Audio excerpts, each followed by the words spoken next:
pala yung ginawa nating cover up tattoo. Yan, si Madam Army. Napakabait niya ni Madam from BF Homes Las Piñas. Yung service natin yan. Nirefer yan ni Joanna ng Showstop 199. Yan. So, yan yung dating tattoo ni Madam Army. So, ang Bigram yan. Gusto niya i-cover up. Respect sa dating artist ni Madam. And ang napili namin is rose. Yung rose na napili natin is hindi siya ganun ka-realistic. Tamang sakto lang. Napansin ko kasi the more na mas ma-detailed pag cover up is nagkakaroon ng overwork. And at the same time, ang tagal ng healing. So, para sa akin, innovate. Kung ano yung negative, turn it into positive. Huwag kang madidepress. Pagpatuloy mo lang. Maraming negatibong tao, maraming negatibong komento. Pero yung negative na yan ang magtutulong sa'yo para lalo kang magsipag, lalo kang mag-innovate sa craft na gusto mo. Alright? So, nakalive yan sa Mewa TV FB page. Ang ginamit ko nga palang needles dyan, halos di ako gumamit ng lining dyan eh. So, gumamit ako ng 11RM, 7RM, 9M1, 19M1, yan, ginamit ko. Tapos, pendulum, left, right, up, down, yung hagod, and 5.4 to 5.5 voltage. Hindi ako nalagpas ng 6 talaga ngayon eh. Kasi nga, dahan-dahan lang. Lalo na kasi nag-i-innovate ako sa pagpo-portrait, black and gray, colored, o fake. So, pag portrait kasi halos dahan-dahan lang dapat ang hagod para soft lang pati yung healing. Hindi siya nasusunog, hindi siya nagda-dark maigi, tamang soft lang. So, yun yung pinagsama ko ngayon. Nagko-cover up ako and at the same time gusto ko ma-enhance yung cover up ko. So, yung hagod ng portrait, pinagsasama-sama ko siya. So, nakakatuwa lang. Kasi ito, katulad yan, nagkita sila ma'am, yung client ko, nung kinover up ko ng pusa.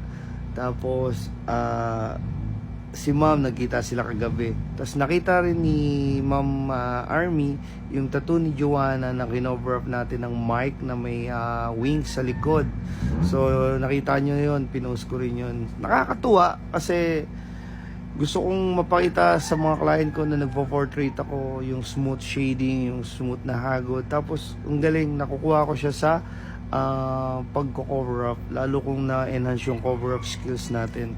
Siyempre, meron tayong mga fast gawa na cover up na sometimes hirap ng healing. Kumbaga, may overwork. Hindi natin maiiwasan yan, lalo na kung gusto nating kutkutin ng kutkutin na kumbaga gusto nating mapaganda ng mapaganda.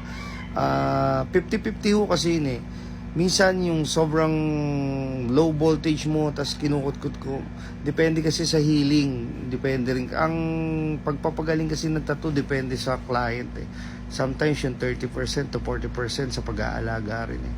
So hindi natin masisisi, may mga client na ganyan, may mga client na ganito. Pero hayaan mo lang, magpatuloy ka lang. Huwag ka susuko. Basta magpatuloy, mag-ensayo ng mag-ensayo, hasayin ng sarili. Hanggat may nasasabi sila sa'yo, kulang ka pa. Kasi ang pagtatatot, pag-aaral ay panghabang buhay yan. The more na kulang ka pa, ayusin mo para lalo kang bumuti. Better than yesterday. Alright? So, Tech Product Philippines, yan. Alright, so ito yung portrait, eye portrait kinolored natin, yung eye ng mother ni Ma'am Army, rest in peace po. So kung mapapansin nyo, meron akong mix complete set ng dark to light na portrait set, yan, flesh tone. Tapos sobrang smooth lang ng shading para yun kung mapapansin mo, walang trauma, tapos ano lang siya, may pagka siya, realistic ba? Yan. So, yun. Pati yung flesh tone. Yan, light flesh tone. Parang pabambo na yan eh. Yan, dahan-dahan lang. Tapos, halos di tayo gumamit ng lines dyan para sobrang smooth lang. Tapos dito naman sa Army, gumamit ako ng 7RL 5.5 to 5.6 voltage. Yan. Gamit ko dyan is Allegory. Nga pala, the more na mababa yung voltage mo, dapat mabagal din yung kamay mo para hindi siya yung nagdudugo lang or namumula lang. Dapat patas siya. Ngayon, kung mabilis naman yung kamay mo, taasan mo yung voltage mo. Yung nga lang, minsan, pag gumaling siya, medyo bump siya. Kumbaga parang matigas yung pasok ng ink, kaya pag hinaplos mo siya matigas, or parang bouncy siya, or parang naka-emboss siya. Kaya dapat maintain mo lang siya sa small sa low voltage, right? So after ko nito, be consistent lang sa buhay. Diretso na ako ng Santa Cruz, Laguna. Then hinintay ko lang din yung down para diretso na rin kami ng Orani, Bataan later or tomorrow. Ayan, final result. So salamat Ma'am Army. So be my next client. May always on the go 24/7. Who's next? And thank you, Lord. Oy! Hello, boy! So, nandito tayo kay Ma'am Army. So, dito to sa BF, nag-home service tattoo tayo. Naka-live yan sa Memo TV. Cover-up tattoo yan. Tapos yung eye ng mother mo, no? Ayun, dito yan. So, thanks kay Joanna. Siya yung nag-refer. Ma'am, kamusta po? Ang saya. Ang saya. Nawala na yung kaba ko. Hmm, Sobrang pinawisan ako, but it's all worth it. maganda. Galing. Sobrang ganda. Thank you. Yan, salamat po. Thank you. Pwede tayo mag-home service kahit saan.